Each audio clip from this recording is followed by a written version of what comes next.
Are you tired of potential clients interviewing you?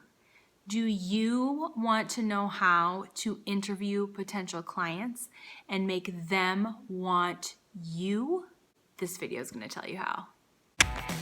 I'm Lisa Baldwin, and I started my VA business with a laptop and an idea.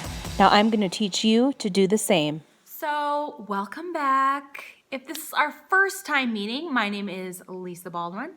I am here once a week to provide you with VA tips and tricks for the seasoned VA or somebody just looking to start their VA business. And today we are going to talk about the discovery call. And in this video, I am going to share 3 questions with you that I ask on every single discovery call.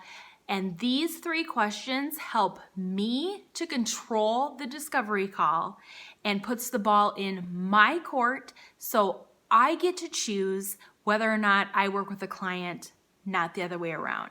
I'm going to share those with you, and then you're going to be able to take them, use them in your own business, and you are going to see the exact same result. So, a discovery call. If you are a seasoned VA, chances are you know what a discovery call is. If you are new to being a VA or exploring the option of becoming a VA, let me quickly tell you what a discovery call is. A discovery call, I like to do them by video. So either Zoom, or you could do FaceTime, or you could do Google Hangouts, anything like that. I like to do them face-to-face so the potential client can see me and I can see them. It provides a more personal connection. So that is a call that you have with a potential client. So they, at this point, are interviewing you, or that's what you want them to think. When I first started my business, my discovery calls were rough.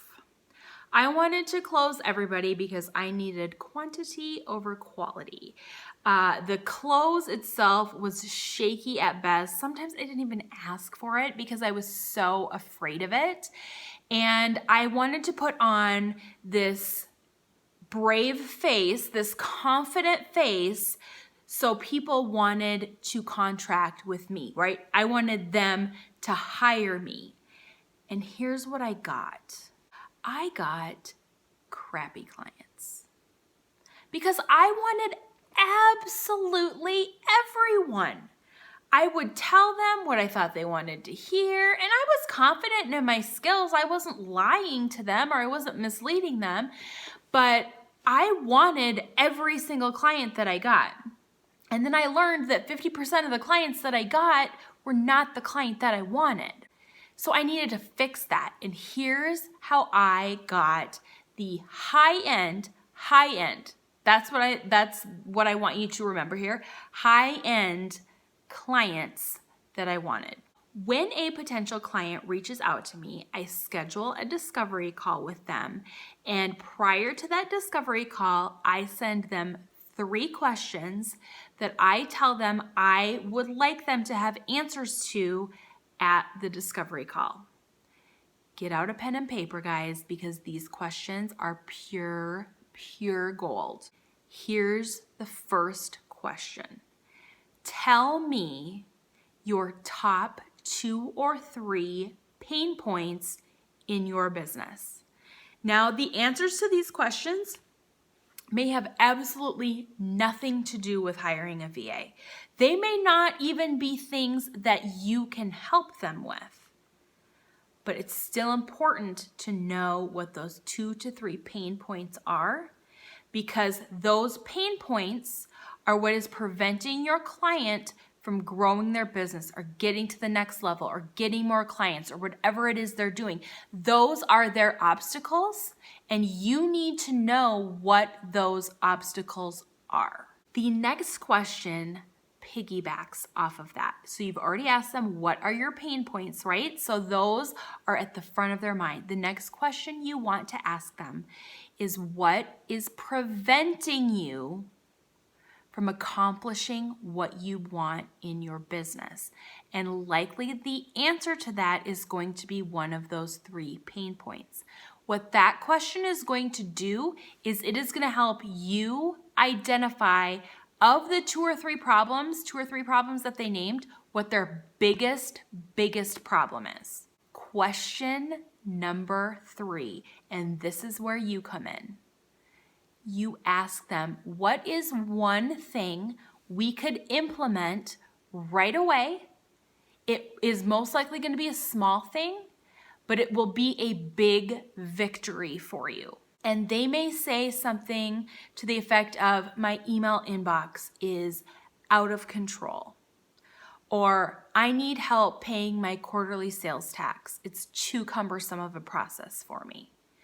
Or they may have 2 or 3 employees and they need someone to help them do payroll, or they need a timekeeping system set up. But the goal with this question is to find something quick and easy to do where you can show them value by helping them with that and doing it very, very quickly, but it provides a really quick win for them. These 3 questions: 1, what is your biggest 2 or 3 pain points in your business?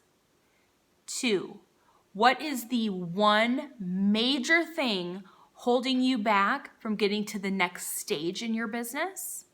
And 3, what is something we could work on together, right? Because if we're working on it together, they're already envisioning you as part of the scenario.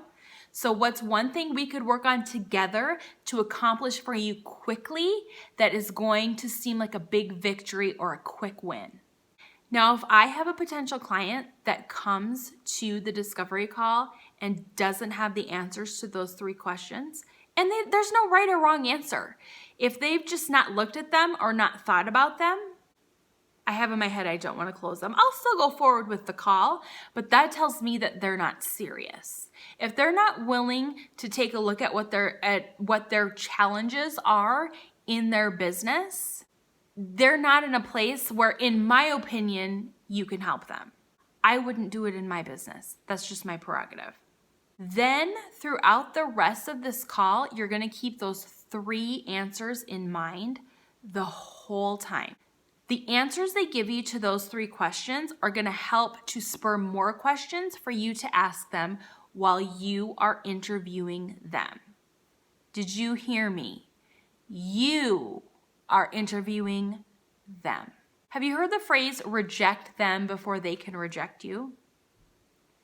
If you are scared of closing or sounding salesy or selling yourself, just that simple switching of the mindset from them interviewing you to you interviewing them is going to help you overcome that fear in that discovery call. And here's what I'm going to tell you. To be honest, 50% of the calls, if you are diligent in your vetting out process, 50% of the calls, you're probably not going to want to contract with them. Now, if you're looking for quantity over quality, that might not be true.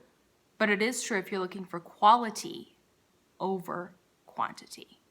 If you evaluate the answers to those 3 initial questions you asked them, or if something revealed itself in the discovery call, you need to offer them something of value regardless of whether or not you intend to send them a contract. Here is why you need to do that. They have invested time into that discovery call. You have invested time into that discovery call. Don't waste their time. Even if you felt like they've wasted your time, because sometimes, honestly, guys, you're going to get on discovery calls and you're going to get off of that call and think, oh my gosh, that was like 30 minutes of my life I'm never getting back. That's going to happen. That is the nature of the business. That is the nature of a discovery call. Not everybody's going to be a fit, but you need to honor them for reaching out to you in the first place. Even if a working relationship is not in the cards, offer them something free of value. And here's a perfect example. So many times their email inbox is overwhelming. They say things to me such as, I'm getting 20 emails an hour and I can't keep up. And my inbox has 1,000 emails in it. And I'm drowning. One freebie that I give away all the time, you guys, all the time, is I say, set up rules in your inbox. If you unsubscribe and they still send you garbage emails, set up a rule where that stuff goes right into your garbage or right into your deleted. And most of the time, like if you're a virtual assistant, you've done administrative things in the past, this is something that probably you think, why doesn't everybody do that, right? But people don't even know that's an option. And people are flabbergasted. And they found value in that quick, simple tip. So I may never work with them, but I still provided value. I still honored their time and I honored them for reaching out to me. The same is true if you do contract with somebody. If it's somebody that you do want to send a contract to, they think if they're willing to provide me this free advice before I've signed on the dotted line with them, I can only imagine what they're going to do for me when I'm paying them. So it works both ways. So to recap all of this, ask them those 3 questions and tell them that you have the expectation that they're going to have the answers to those questions during your discovery call. Then keep the answers to those questions in mind throughout the discovery call, and regardless of whether or not you intend to work with them or they want to work with you, offer them a freebie. Offer them a free solution. It doesn't have to be anything difficult. You don't have to spend a lot of time on it. Just offer them a free tip that they can find useful. And most importantly, remember that you are interviewing them. It's your business. They're deciding if they want to work with you, but you're deciding if you want to work with them. And sometimes they're going to want to work with you and you're not going to want to work with them, and vice versa. And that's okay. Because the clients that you want are the ones that you want to work with, and they want to work with you. If you found this helpful, please hit the subscribe button. Please hit the bell to be notified every week when I come out with a new video. Also, leave a comment. If you have a question that you always ask during the discovery call, leave it in the comments. It's so helpful to me to learn from other VAs, and it's helpful for my audience to see what other people are doing as well. I hope this was helpful, and I will see you in the next video.